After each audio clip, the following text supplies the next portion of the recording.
Bienvenue dans ce nouveau numéro d'enquête de région. Drogue, pauvreté, isolement, pollution. Notre campagne, loin de la carte postale, est au programme de cette nouvelle émission. Au-delà des clichés, nous sommes allés à la rencontre des habitants du monde rural et de leur quotidien, parfois inquiétant ou carrément surprenant. La campagne, comme vous ne l'avez jamais vue. En Franche-Comté, les utilisateurs de drogue dure sont 2 fois plus nombreux que la moyenne nationale. C'est la mort. Y a pas de... C'est un suicide à petit feu, c'est ça. Un camouflage. On se camoufle. Nous avons suivi une association qui tente de sortir les consommateurs de l'isolement. Vieillir à la campagne, entouré d'amis et de voisins, l'image est belle, mais quand on se retrouve seul, sans voiture, loin d'un village, le quotidien peut devenir une épreuve. Tant que j'avais la voiture, vous voyez, non, je continuais à avoir mes activités. J'ai même pas vu les années passer, finalement. La pollution dans nos campagnes existe, elle serait même inévitable selon certains. Souvent, les gens pensent que qu'on arriverait à faire de l'agriculture sans traitement, mais ça, c'est impossible. C'est comme vivre sans prendre un cachet d'aspirine dans sa vie. Les conséquences sont désastreuses, comme dans ces communes de Lyon, privées d'eau potable. Des chambres d'hôtes réservées aux adultes, c'est le pari d'Edith et Marc qui ont créé en Franche-Comté une maison d'hôtes libertine. Des lieux comme ça, il n'y en a pas beaucoup en fait. Je ne crois pas. Il n'y en a pas beaucoup. Alors, Moi, c'est ça que je connais. je pense qu'en France, il y en a 3-4, ça doit être tout, hein, de mémoire. Hein. Après, ça devient style Cap d'Aille. Donc c'est pas du tout le même style. Hein. La campagne, au-delà des clichés, c'est tout de suite dans Enquête de région.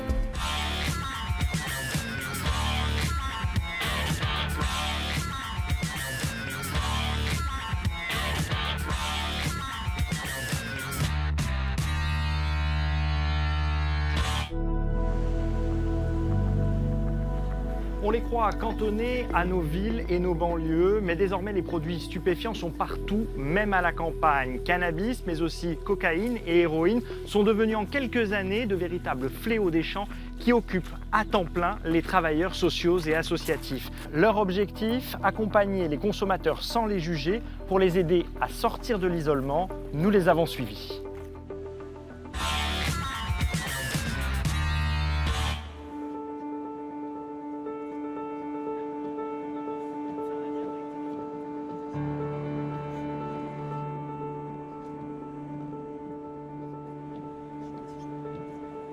On fait de la maraude pour l'instant pour essayer de repérer des endroits potentiellement utilisés par les usagers pour pouvoir rentrer en contact avec eux. Chaque jour ou presque, ces salariés de l'association Aide sillonnent les campagnes du Doubs à la rencontre des toxicomanes les plus isolés. À bord de leur camionnette, ils agissent loin des regards, comme sur ce parking aux abords de Pontarlier. C'est un endroit qui est un peu qui est discret dans le sens où on peut s'y arrêter pour plein de raisons en fait. Hop. Ce qui permet aux gens de s'y arrêter, ils n'auront pas forcément à justifier avec leur voisinage. Je sais pas moi, il y a la belle-mère qui est passée par là aussi et qui a vu que ta voiture était arrêtée. On va dire bah ouais, je me suis arrêté pour pique-niquer, pour passer un coup de fil, pour ce que tu veux. C'est facile d'y trouver une excuse quelque part pour s'y être arrêté. Donc du coup, nous, c'est le genre d'endroit qui nous sert facilement pour donner rendez-vous à quelqu'un. L'intérieur du fourgon est aménagé pour l'accueil du public. C'est le seul du genre à circuler dans la région. On a tout le matériel qui est rangé là-haut. Des seringues, des filtres stériles. Les consommateurs ont ici tout à leur disposition pour une prise de drogue sans risque d'infection. Ils peuvent aussi se faire dépister et bénéficier d'une oreille attentive. On ne se substitue pas aux soins en fait. C'est une approche qui est un peu complémentaire et c'est surtout destiné à des gens qui s'en sont éloignés du système de soins. Généralement, on rencontre des gens qui sont dans de la consommation depuis un certain temps, qui commencent à se rendre compte qu'ils ont des difficultés avec leur consommation, mais qui ne sont pas encore prêts à aller voir un médecin en disant « je suis addict ». Aux quatre coins du département, leurs permanences peuvent durer des heures, parfois sans rencontrer d'usagers. Mais l'important, c'est leur mission. On comptait en 2014 en Franche-Comté 2 fois plus d'overdoses mortelles que la moyenne en France. Et en zone rurale, l'accès aux soins est forcément moins évident. Cette mère de 4 enfants a bien voulu témoigner pour nous. Elle consomme de la cocaïne depuis 15 ans. C'est la mort. Il n'y a pas de... C'est un suicide à petit feu, c'est un camouflage. On se camoufle. La première fois que j'en ai pris, il y a peut-être 15 ans de ça. Et après, c'était festivement, Nouvel An. C'était sympa. Et puis après, on va au-delà de ça. Après, on sent mieux et mieux. On se dit, oh, ouais, je suis forte. Maintenant, on est de la merde. Puis après, quand on a l'argent, c'est ça avant de remplir le frigo. Et le pire, c'est que je sais que j'ai pas besoin de ça. Pour exister, pour dire voilà. C'est quoi, c'est une addiction, c'est devenu un putain de médicament de merde. Un médicament mortifère qui, après les grandes villes, inonde désormais les campagnes. En 2 ans, les gendarmes ont démantelé 4 trafics d'héroïne dans les environs de cette commune, au nord de la Haute-Saône. Le scénario est toujours le même, avec de gros consommateurs, isolés socialement, et poussés vers la délinquance à cause de leur addiction. En milieu urbain, les trafics sont plus organisés dans le sens du trafic. Vous avez le revendeur, l'acheteur, le dealer, vous avez ceux qui transportent, c'est plus organisé. Parce que nous, on est sur du trafic local, où tout le monde a sa part. Vous avez le consommateur qui va être consommateur du lundi au vendredi, et puis pour dépanner le samedi, il va aller chercher de l'héroïne avec le dealer, et du coup, il se retrouve indirectement transporteur d'héroïne. Donc là, il rentre dans la criminalité organisée alors qu'il ne s'en rend pas compte. Consciente du problème en Haute-Saône, l'Association nationale de prévention en alcoolologie et addictologie, l'ANPA, a développé des permanences dans les communes moyennes de Gray et Luxeuil-les-Bains, en plus de son antenne à Vesoul. Nous, ce qu'on souhaite, c'est que ce lieu-là, que ce soit un lieu de tranquillité, de convivialité, de bon esprit, etc.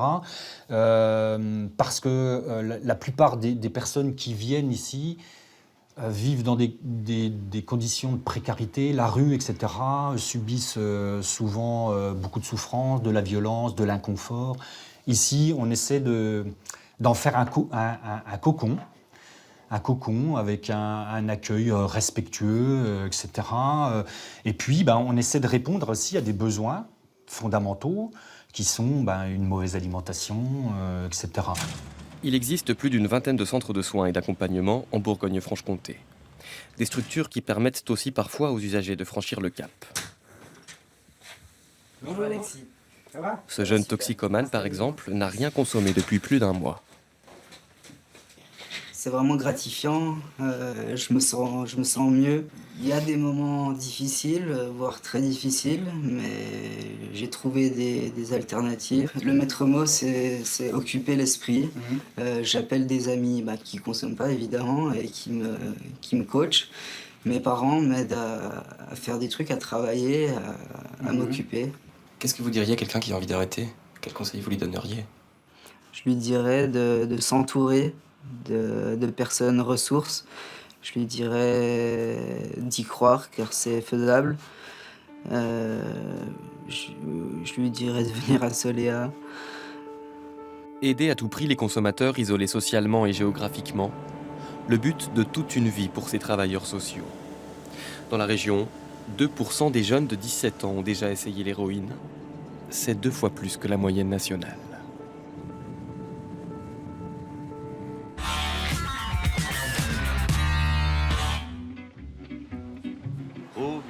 Sans prétention, j'ai mauvaise réputation. Je me démène ou que je reste quoi, je passe pour un je ne sais quoi. Je ne fais pourtant de tort à personne en suivant mon chemin de petit bonhomme. Christine Coma, bonjour. Vous nous accueillez ici dans les locaux du Secours catholique du Jura Sud. Vous êtes animatrice pour la partie sud du département pour le Secours catholique. On s'intéresse à la vie à la campagne dans cette émission et on se demande particulièrement avec vous si la pauvreté revêt une réalité particulière. Qu'en est-il exactement? Est-ce que la pauvreté à la ville et à la campagne, c'est pareil? Je pense que être pauvre à la ville ou à la campagne, a priori, ça ne change pas grand-chose. Je pense qu'on n'est jamais fier d'être pauvre, donc peut-être qu'à la campagne, la pauvreté, elle est plus cachée. Est-ce qu'il y a un profil des pauvres à la campagne ou est-ce qu'il y a autant de diversité qu'on peut l'imaginer dans les grandes villes, par exemple? Parce que quand on pense pauvreté, on pense d'abord grandes villes. C'est Oui. peut-être une idée reçue, mais... Je pense qu'il y a autant de diversité de pauvreté qu'il y a de diversité de personnes, parce que chaque personne a ses propres difficultés, ses propres pauvreté, précarité. On a pas mal de familles monoparentales, des personnes d'un certain âge qui sont isolées, qui ont besoin de retrouver un contact, des personnes qui peuvent plus travailler aussi. Le travail, c'est important pour sa propre image. Des personnes qui sont perdues, en fait, des personnes qui sont au chômage, évidemment. Alors, les gens qui viennent vous rencontrer parce qu'ils ont besoin d'aide, leur principale difficulté, c'est quoi? La principale demande, c'est d'être écouté. Donc ça, c'est 60% des personnes qu'on rencontre qui demandent d'être écoutées. Après, notre mission à nous, c'est de les aider à trouver ce qu'ils viennent chercher, en fait. Parce que quelquefois, ils ne sont pas eux-mêmes très au clair avec leurs demandes. Donc ça nécessite du temps, ça nécessite un accompagnement très rapproché, en partenariat avec nos partenaires sociaux, institutionnels et associatifs aussi, parce qu'à la campagne, l'associatif, c'est super important, c'est un maillage super important, il y a une proximité qui est importante aussi.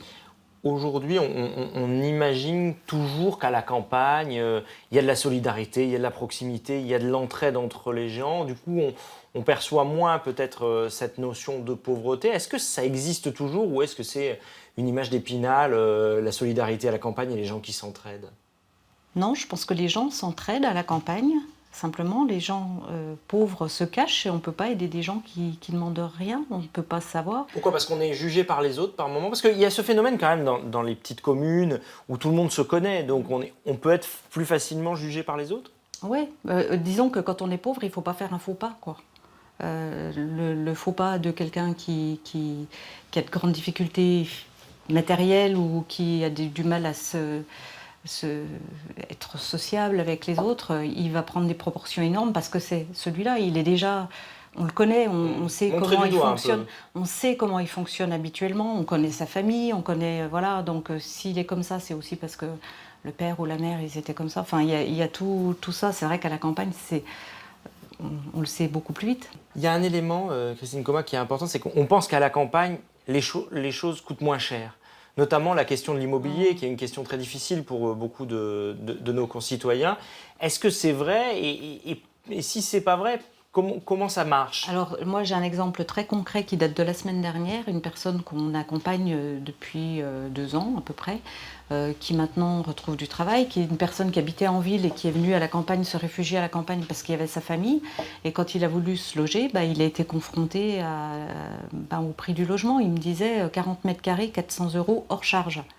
Pour une personne qui actuellement touche pas tout à fait 1 000 € en travaillant, c'est juste pas possible, quoi.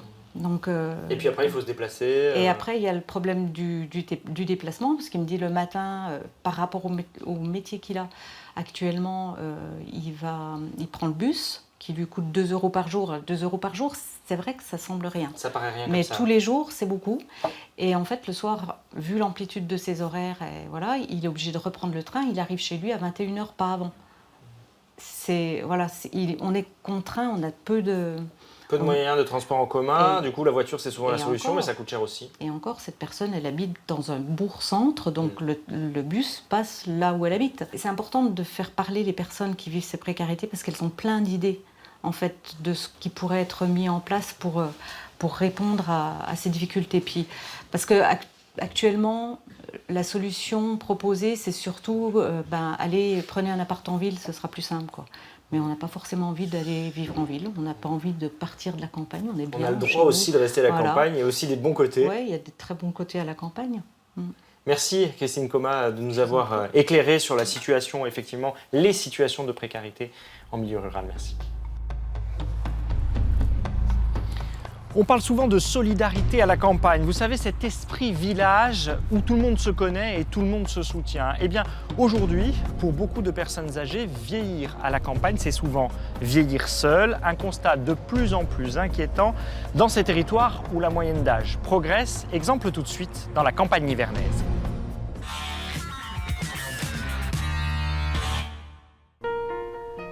Izenay, février 2010.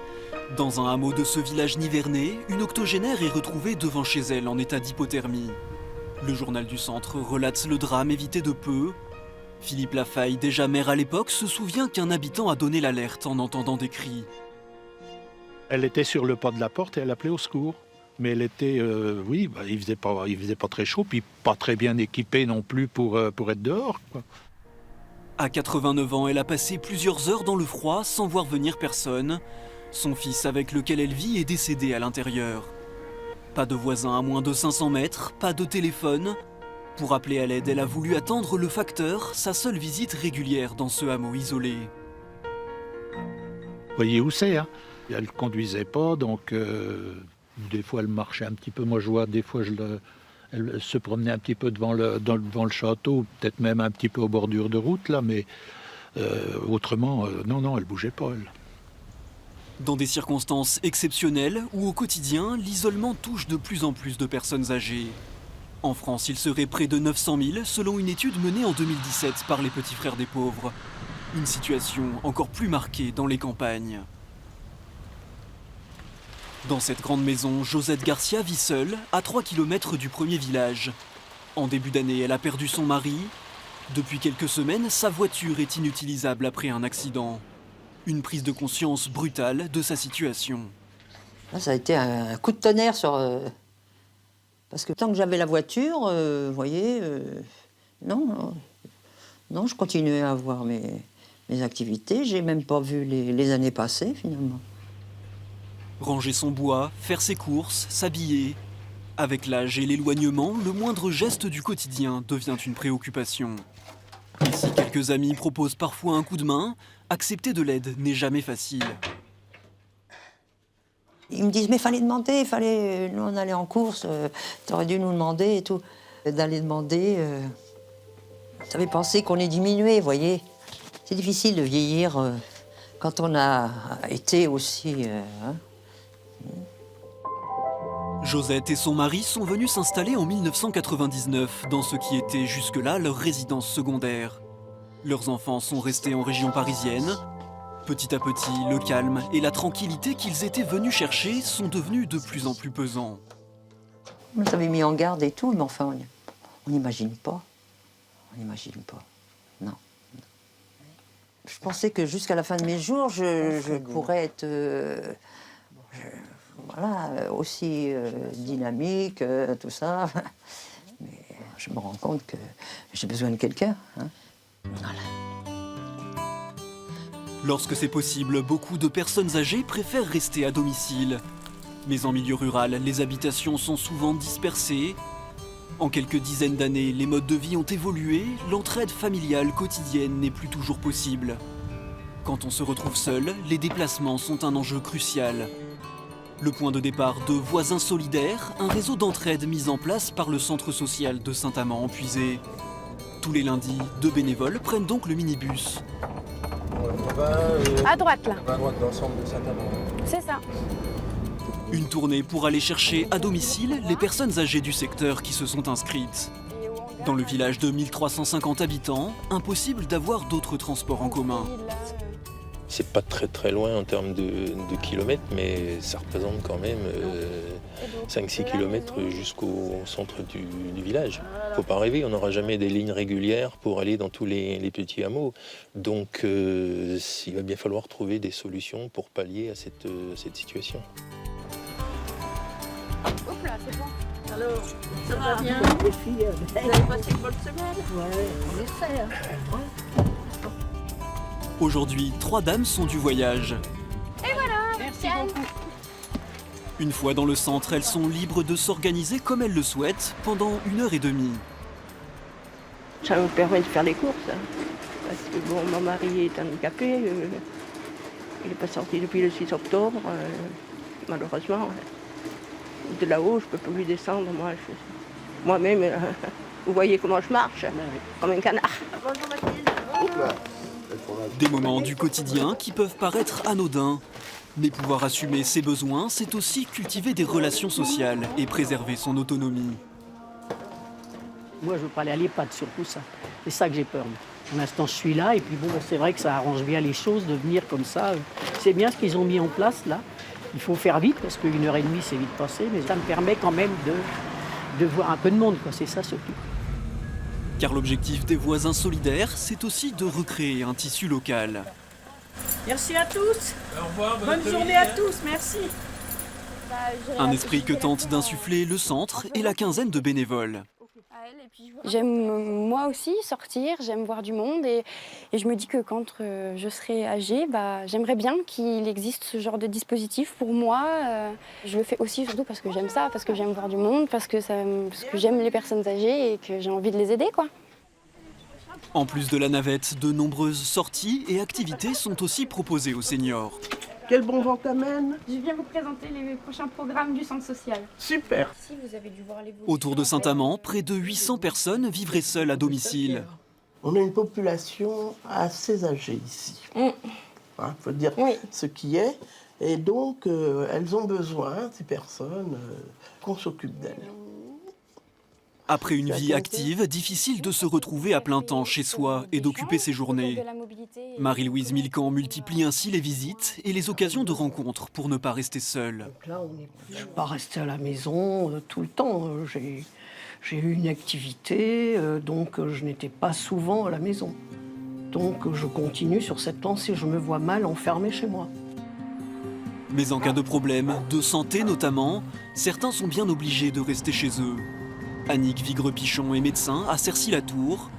De demi-journées par semaine, elle prend la route à la rencontre de ses patients qui ne se déplacent plus. C'est nettement mieux. Didier Letier a dû être amputé d'une partie de la jambe gauche il y a 9 mois. Aller consulter en cabinet lui demanderait de faire appel à une ambulance. Les visites à domicile lui facilitent la vie, mais elles se raréfient avec la désertification médicale et les agendas surchargés. C'est bien. On m'aperçoit que quand même, les médecins, il n'y en a plus. Il y en a, mais ils ne veulent pas venir. Inquiets. Oui, on est obligé de s'inquiéter, parce qu'il n'y a plus de médecin qui vient. Comment qu'on va faire? Il va falloir trouver un système. Bon, allez.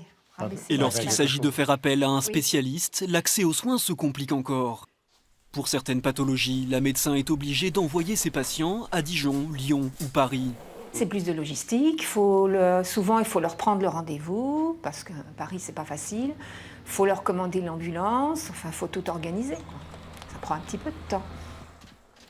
Selon l'INSEE, dans les zones rurales de Bourgogne-Franche-Comté, la mortalité est supérieure à celle des territoires urbains. Un constat qui renforce encore l'importance du médecin. Soigner, mais aussi conseiller, accompagner ses patients, même dans les coups durs.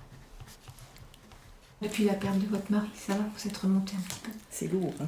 C'est lourd? C'est pas facile. Enfin, vous êtes passé par là, vous savez. Eh oui, je sais ce que c'est. Malheureusement, c'est pas évident.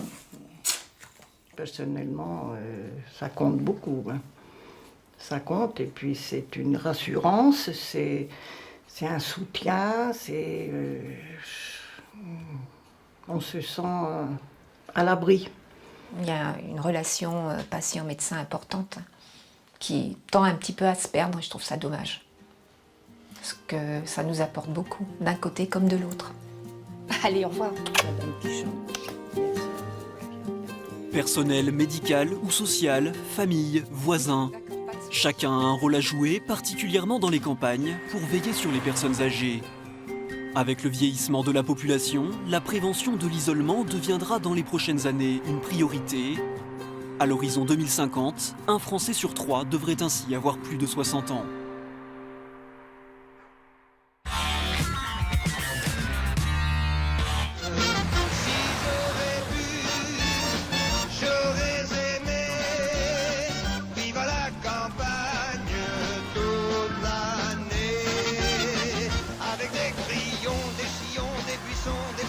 Des cloches gâchettes, des brochettes, des pâquerettes, des fourchettes, des barils, du persil, des chenilles, des fournils, du crottin, du boudin, du rodin, du terrain. Jean-Louis Maître, comme maire, qu'est-ce que vous savez de la préoccupation des habitants? Quelles sont leurs principales difficultés, leurs principales inquiétudes aujourd'hui dans une commune en monde rural?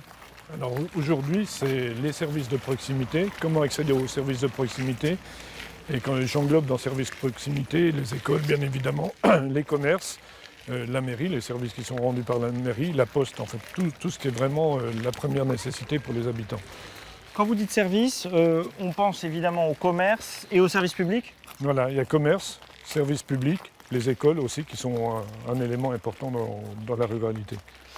Parmi les difficultés, on a parlé il y a quelques instants d'isolement. Est-ce que cette question-là, vous la prenez au sérieux et comment vous cherchez à améliorer les choses? Comnaille, c'est une commune avec un bourg-centre et 8 hameaux. Dans ces hameaux, on a donc des maisons isolées avec des personnes âgées qui y vivent encore. Et cet isolement, arrivé à un certain moment, est lourd pour les personnes qui y habitent. Et donc on a essayé de regarder quelles opérations et quelles actions on pouvait mener par rapport à cet isolement. Pour moi, ça passe par plusieurs étapes.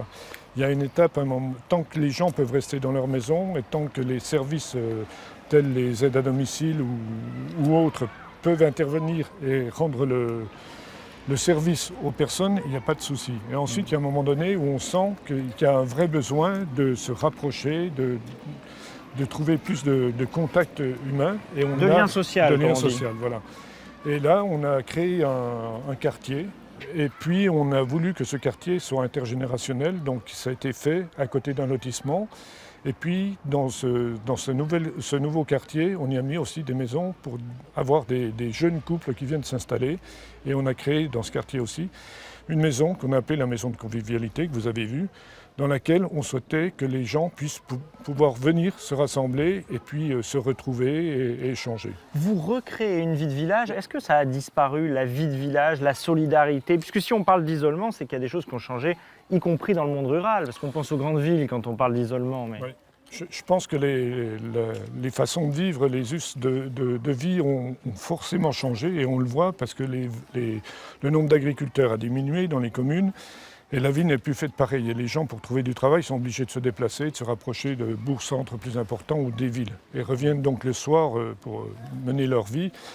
Et ça a rompu ce qui existait avant, où on voyait les gens aller les uns chez les autres à pied ou en vélo pour veiller ensemble. Ça, on ne le voit plus. Notre difficulté, ça peut être les questions de mobilité. Vous parliez du bourg-centre, des hameaux et puis des villes plus loin. On a essayé aussi, mais ça c'était plus au sein de la communauté de communes, de trouver des solutions. Sur cette communauté de communes, moi j'ai l'habitude de dire qu'on a vraiment travaillé sur le problème de l'insertion. On a 3 structures, alors une qui n'est pas du fait de la communauté de communes, toutes d'ailleurs, mais qu'on soutient d'une façon différente, qui est la DLCA, qui est située à Blétrand, une autre qui est Élan Jardin, donc vous voyez avec Élan Jardin sur quoi on travaille, et puis une troisième qui est un collectif textile franc-comtois. Et on s'aperçoit que ça répond à un véritable besoin sur nos communes de pouvoir avoir des structures d'insertion, autant dans le monde rural qu'en ville, mais que ça crée aussi des difficultés parce qu'on sait bien que pour alimenter la structure, on a besoin d'un certain nombre de personnes et qu'on ne les trouve pas forcément sur le territoire. Donc il faut aller les chercher ailleurs, et c'est ce qu'on fait.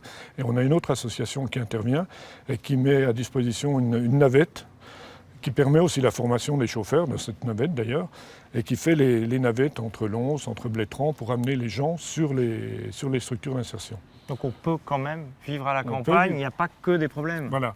Non, il n'y a pas que des problèmes, mais je pense que ça va mériter qu'on s'organise encore plus, parce que je pense que la mobilité va devenir un problème de plus en plus prégnant, et il faudra qu'on regarde si on n'a pas d'autres moyens pour aider les personnes, que ce soit les personnes âgées ou des personnes en difficulté d'insertion, pouvoir les aider dans leur mobilité. Un air pur et une eau limpide, c'est l'idée qu'on se fait souvent de la campagne. Eh bien, pas si sûr. La pollution n'est pas l'apanage des villes, bien au contraire. Communes sans eau potable, pesticides pulvérisés dans nos vignes ou encore pollution à l'ozone. Enquête tout de suite sur une campagne bien loin de la carte postale.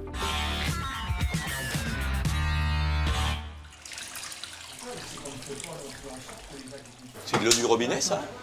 Ah non, ça c'est de la cristalline. Non, je me fais peur, là. Ah, mais même mes glaçons, hein. C'est pour ça que le Ricard, messieurs, ça va vous coûter une fortune. Allons bon. Dans ce village de Lyon, les habitants en ont marre. Ils n'ont pas d'eau potable depuis officiellement 2 ans. Trop long pour Dominique, le restaurateur. Mais moi, si j'avais su que l'eau n'était pas potable, jamais j'aurais acheté le bistrot. Bah oui. J'aurais acheté une cave à vin. Ce Parisien installé à Étais depuis 5 ans a dû adapter sa façon de travailler. Moi, j'achète 300 bouteilles d'eau par semaine. Donc c'est un coût. Et donc c'est pour ça que je continue le combat. Parce qu'il faut que les autorités et l'ensemble de la population trouvent une solution rapidement. Depuis le mois de juillet, l'eau de la commune est raccordée au village voisin, mais les habitants restent méfiants. D'autant que la préfecture n'a pas donné d'autorisation de consommation. Derdjoué a quitté Paris à sa retraite il y a une dizaine d'années pour s'installer au Vert, dit-elle. Elle est aujourd'hui très déçue. Je réalise que je suis coupée de ma famille qui refuse de venir, que abandonnée, oui, et je viens de recevoir une note pour l'eau aujourd'hui, ce matin. C'est presque 200 €. Et je trouve que c'est un culot monstrueux de nous demander de payer l'eau qui a été contaminée depuis aussi longtemps. Pourquoi on doit le payer? À Étais, certains agriculteurs n'osent même pas faire boire l'eau de la commune à leurs bêtes. Jean-François est producteur de lait et de fromage. Il donne de l'eau de pluie 6 mois de l'année à ses vaches. Quant à Jérôme, arrivé il y a 4 mois dans la commune, il n'en donne même pas à son chien. C'est quand même un budget. Voilà. Aujourd'hui, on consomme autant d'eau qu'on consomme de gasoil. Chaque mois, il dépense 30 € pour acheter ses packs d'eau. De quoi faire la cuisine, se laver les dents ou préparer son café. L'eau du robinet, il l'utilise pour la vaisselle et le linge.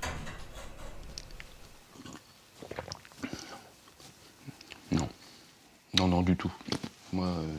Pour moi, elle n'est pas très buvable. Après... De toute façon, on vous dit de ne pas la boire. Non. Donc, puis je préfère pas m'aventurer, même s'il m'autorise, il va falloir qu'il me montre des documents que je puisse vraiment la consommer. L'Agence régionale de santé était présente le jour de notre venue pour inspecter le réseau, mais ses représentants n'ont pas souhaité être filmés. Quant au maire, il indique que les choses avancent. Selon lui, la levée d'interdiction est imminente. Les gens, ils font ce qu'ils veulent, ils boivent ce qu'ils veulent. Il y a du whisky, il y a du pastis, il y a tout ce qu'il faut. S'ils veulent acheter de l'eau, ils achètent de l'eau. L'eau, on peut la boire depuis le 4 juillet. À part qu'on n'a pas de levée d'interdiction parce qu'on avait les travaux, autre chose qui concerne la qualité de l'eau. Et ces travaux, ils sont finis. Un monsieur de l'ARS est arrivé pour pouvoir contrôler ce que nous avons fait, pour pouvoir lever cette interdiction. Dans Lyon, 17 communes sont concernées par une interdiction de consommation de l'eau. Un phénomène qui s'explique, selon cet agronome, par la mauvaise qualité des terres du département. C'est des sols superficiels argilo-calcaires. Ils sont très filtrants. Voilà. Donc, ils retiennent l'eau, mais pas comme un sol profond, bien pourvu à limon. Ici, les cultures dominantes sont celles de l'orge, du blé et surtout du colza, très consommatrices en pesticides. C'est un département qui s'est énormément spécialisé dans la grande culture, qui a abandonné la polyculture et l'élevage pour de multiples raisons depuis 30 ans. Donc, effectivement, on a très peu de pâture, on a très peu de, de surface capable d'avoir une autre type de rotation des sols de culture. Ces pesticides contaminent notre eau. Ils polluent également l'air de nos campagnes. En Côte d'Or, nombreux sont les viticulteurs à utiliser ces produits sur leurs vignes. Certains, comme Bertrand, essayent d'adopter un comportement raisonné, conscient des conséquences néfastes pour l'homme. Les pesticides, il y en a des très violents et il y en a des relativement doux. Donc il faut savoir choisir le meilleur pesticide parce qu'on arrive à avoir des pesticides qui sont très très sélectifs, qui vont sélectionner qu'un insecte. Souvent, les gens pensent qu'on arriverait à faire de l'agriculture sans traitement. Et ça, c'est impossible. C'est comme vivre sans prendre un cachet d'aspirine dans sa vie. En 20 ans, ce viticulteur bien en vue de Côte d'Or a réduit son utilisation de 50%. Récemment, il a investi dans une sorte de nichoir à oiseaux particulier, conçu par un ingénieur dijonnais inquiet des conséquences des pesticides sur l'homme. Ces petites boxes permettent de donner l'information de la présence d'un produit sur la parcelle. et donc d'éviter que les personnes ils se contaminent ou qu'ils rentrent en contact avec des produits qui peuvent être toxiques et qui peuvent engendrer des maladies ou des intoxications. À chaque épandage et en fonction du pesticide utilisé, il faut indiquer le nombre d'heures légales pendant lesquelles l'entrée sur la parcelle est interdite. Bertrand Darviot adopte cette nouvelle pratique pour ses salariés, mais aussi pour les randonneurs de passage sur ces parcelles. Les touristes se promènent, ils voient la box, ils lisent le petit panonceau qui est dessus et ils se disent bon, je peux rentrer dans la vigne, je peux me promener dans le chemin, je risque rien. La Bourgogne n'est pas la région la plus consommatrice de pesticides en France. Selon une étude de Génération Future publiée en novembre 2018, elle se trouve en milieu de tableau. La Côte d'Or figure parmi le département bourguignon le plus gourmand en pesticides, avec 2,32 kg vendus par hectare, loin devant Lyon, la Saône-et-Loire et la Nièvre. Surveiller, évaluer, communiquer sur la qualité de notre air, c'est le travail d'Atmo Bourgogne-Franche-Comté. Cette association dispose de plusieurs stations de mesure, dont une dans le Morvan, la seule de la région en milieu rural. Chaque semaine, ce technicien collecte les flacons d'eau de pluie. Ils sont ensuite analysés en laboratoire. Imaginez qu'on est donc au parc du Morvan, il n'y a pas de source locale de pollution, pas d'axe de circulation, pas d'usine polluante. Donc on peut être en présence de pollution qui vient de loin, voire d'autres pays étrangers.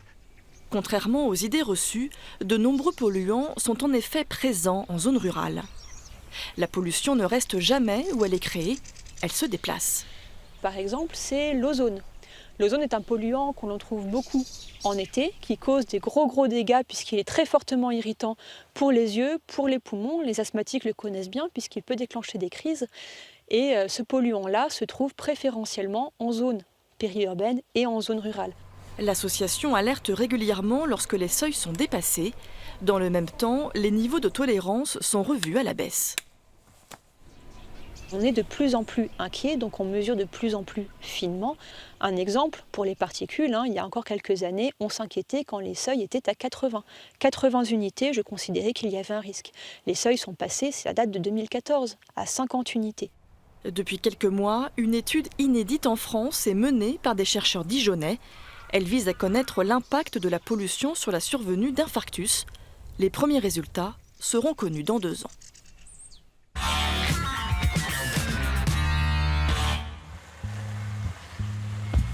Qui a dit que libertinage et sexualité débridée étaient réservés aux grandes villes? Certainement pas. Le couple que nous avons rencontré dans un petit village du Doubs, leur maison d'hôte n'est pas disponible sur les guides touristiques. Vous la trouverez uniquement sur des sites libertins. Marc et Edith accueillent uniquement des couples échangistes pour des soirées classées X et ils affichent souvent complets. On peut dire qu'ici, l'apprentissage de la discipline a au moins une vertu. La discrétion. Sur le web, on le sait, l'orgie est permanente, mais virtuelle. Du sexe 2.0 qui incite paradoxalement les couples qui se mélangent à revenir aux bonnes vieilles traditions, celles des parties fines en pleine campagne, à l'abri des regards. Des formules gîtes et jartelles qui se développent aussi dans notre région. Oui, bonjour, la maison d'hôte, vous avez essayé de me joindre? Les week-ends de Marc sont toujours très chargés. Ah non, je suis désolé, on est complet ce soir. Ce soir, 6 couples vont passer à table et plus si affinités. Alors cet ancien boulanger met toujours un point d'honneur à leur cuisiner de bons petits plats. J'ai plus de demandes de personnes aux alentours à passer 100 km. J'ai très peu de personnes de la région, parce qu'on peut dormir, donc ils peuvent se déplacer tout un week-end, ils profitent pour se promener, et puis voilà. C'est sympa, voilà.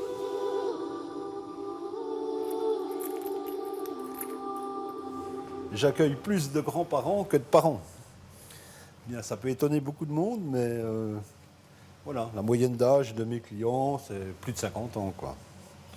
Donc c'est des gens qui sont assis, qui sont généralement des bonnes professions, un peu aisées. Les clients de Marc, ce sont les couples échangistes. Il y a 3 ans, il a transformé cette ancienne ferme en maison d'hôte libertine. Il a même aménagé une salle de jeu classée X et très fréquentée après le repas. L'adresse n'est pas vraiment référencée sur les guides touristiques, mais comme Marc accueille beaucoup de monde, sa femme Edith est là pour l'aider. Tout le monde fait connaissance autour de la table avant d'aller plus loin. C'est une rencontre déjà autour de la table. Remettre du piquant, oui, bien sûr, parce que déjà, ils s'habillent sexy pour venir à table. Du coup, ça ravive la flamme déjà pour eux. Ils font comme ils le sentent. En fait, la table permet de rencontrer de nouvelles personnes tout en prenant du plaisir à se faire plaisir. Ah aussi, on est dans le petit espace sauna hammam que ils profitent. Donc ils viennent ici, c'est naturiste. Il y a un petit coin douche ici, le petit hammam au fond, et puis une petite table de massage. Donc on peut se retrouver à 12 ici alors, Marc? Oh, un peu dans tous les endroits, oui. Souvent, il y en a 3, 4, 5 personnes au sauna, 1 ou 2 au hammam, et puis à côté, tout l'endroit est là, jusqu'à 12 personnes, oui. Pour rester, nous aussi, discrets, nous avons préféré filmer de loin le petit village où se trouve la ferme de Marc. L'un des couples rencontrés ce jour-là a accepté d'évoquer une pratique plutôt bien tolérée en France. On cherchait un milieu libertin qui changeait des clubs libertins traditionnels, sauna, hammam, où on avait un peu le côté familial, convivial, qu'on connaît, qu'on retrouve dans les maisons d'hôtes ou chambres d'hôtes classiques, mais avec le côté libertin. On profite de la nudité, et puis si on n'a pas envie d'aller plus loin, on va comme à l'hôtel, on va dans notre chambre, on ferme la porte, et puis voilà. Des lieux comme ça, il n'y en a pas beaucoup en fait. Je ne crois pas. Il n'y en a pas beaucoup. Alors, Moi, c'est le seul que je connais. Je pense qu'en France, il y en a 3-4, ça doit être tout, de mémoire. Après, ça devient style Cap d'Aille. Donc, c'est pas du tout le même style. Après, c'est l'usine. Marc a bien sûr eu quelques difficultés à créer ces chambres d'hôtes pour adultes. Mais ce projet était pour lui un espace de liberté. On n'a jamais été des très très grands libertins, mais on adore ce milieu-là parce que les gens sont sympas puis ouverts. Et vrais, beaucoup, surtout. Les gens sont vrais. Ils ouvrent plus facilement leur cœur que d'autres personnes. Ils sont beaucoup plus... authentiques. Un cocon coquin dont seuls les initiés possèdent la clé et qui, pour le moment, reste unique en Franche-Comté.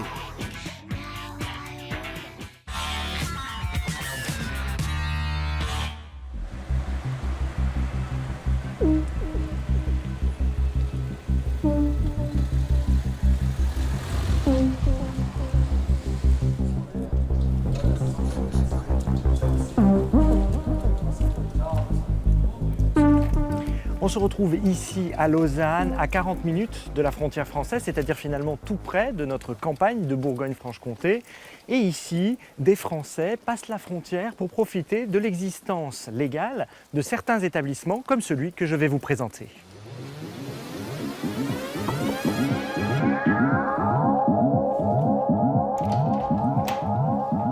Bonsoir. Bonsoir. Merci de m'accueillir. Je vous en prie, merci de venir nous rendre visite.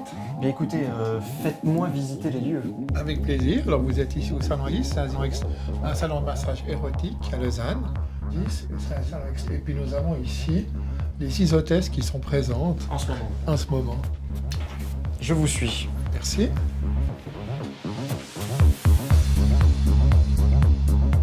Donc à cet étage, on a 3 chambres, on a 6 chambres au total. Cet étage a 3 chambres avec une salle de bain et une cuisine pour 3 hôtesses. Et par ici, on peut monter à l'étage supérieur au moyen de cet escalier en colimaçon. Ça fonctionne finalement un peu comme un hôtel, on pourrait dire. Il y a des chambres, des pièces communes. Oui, alors on peut dire que ça fonctionne comme ça, effectivement. C'est un établissement où les hôtesses louent leur chambre et ensuite elles font leur travail de façon indépendante. Ici, vous avez une chambre, par exemple.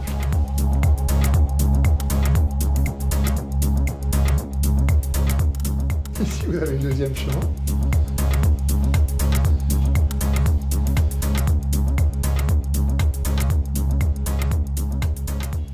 ici une troisième chambre. Vous voyez, elle doit être au repos, là. Et puis il fait très chaud, hein. Et ça, on comprend pourquoi. C'est normal. Je défais ma veste alors. Je vous en prie. Nous sommes dans mon bureau, ici. Ah très bien, c'est là que je Prenez vais pouvoir place. vous demander comment fonctionne votre salon. Parce qu'ici, on dit salon, vous le savez, de l'autre côté de la frontière, à quelques minutes de là, ça n'existe pas. Ce qu'on appelait les maisons closes ou les maisons de tolérance n'existent plus depuis très longtemps en France. Est-ce que vous pouvez nous dire comment ça marche? Parce qu'on a des idées reçues, etc. Ici, vous accueillez en fait des femmes qui sont en quelque sorte indépendantes. Elles ne dépendent pas de vous, pour être bien clair. Voilà, pour être bien clair, ça se passe comme ça. Ici, je mets à disposition une infrastructure avec donc cuisine, salle de bain, etc. Un site internet aussi, la publicité, incluse dans le prix. Les hôtesses louent une chambre pour une durée de 1, 2 ou 3 semaines. Et ensuite, elles travaillent librement, elles ont leurs propres clés. La chambre est privative et puis elles mènent leur travail comme bon leur semble. Et elles accueillent des clients, on va dire les choses comme elles sont, hein. Elles accueillent des clients pour des relations sexuelles tarifées, dire des choses comme ça. Ah bah oui, c'est exactement le but de l'opération, on est bien d'accord.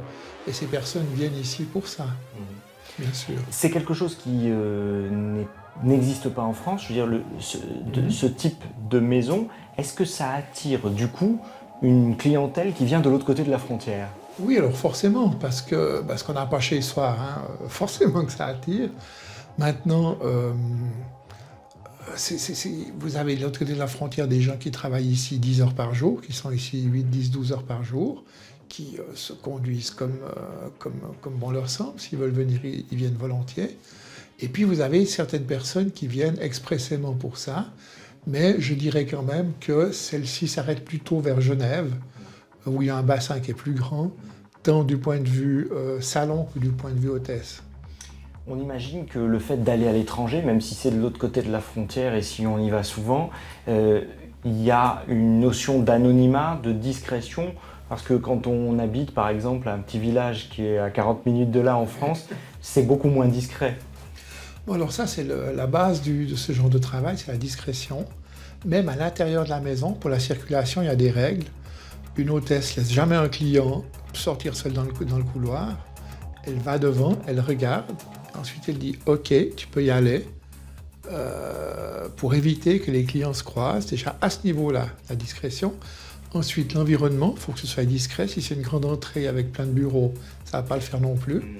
Donc, où que l'on soit, la discrétion, c'est dans quel pays qu'on soit, la discrétion, c'est primordial dans ce genre de travail. On évoquait le fait qu'en France, ça n'existe pas. Du coup, il y a cette curiosité, ça attise les choses. Vous, quel est votre point de vue? Est-ce que vous pensez que ce type d'établissement devrait exister en France? On imagine que oui, mais... Alors oui, alors moi, oui, mais je vais vous dire pourquoi. Parce que d'abord, ça permet aux autorités d'avoir un contrôle, de savoir qui fait quoi et où et qui. Et pour les hôtesses, ça leur permet d'avoir une sécurité parce que vous avez 6 filles, 6 hôtesses, s'il y a quoi que ce soit, quelques soucis que ce soit, vous criez un grand coup, elle crie un grand coup, puis il y a toutes les copines qui arrivent. Donc ça, c'est une sécurité importante.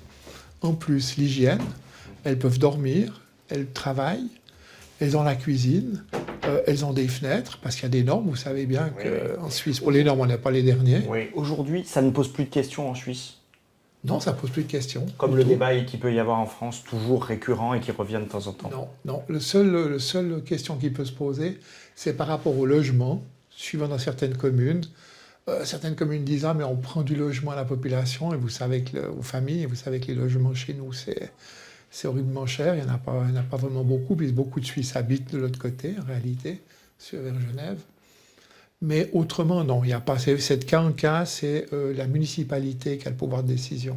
Merci Monsieur Julier de nous avoir ouvert les portes de ce qu'on appelle donc un salon ici en Suisse, à Lausanne, et de nous avoir mieux fait comprendre comment ça fonctionne et comment ça peut aussi attirer des clients français qui viennent de l'autre côté de la frontière. Bravo, merci. Voilà, c'est la fin de cette émission. On se retrouve bien sûr le mois prochain pour un nouveau numéro d'Enquête de région. Et d'ici là, à la ville ou à la campagne, prenez soin de vous.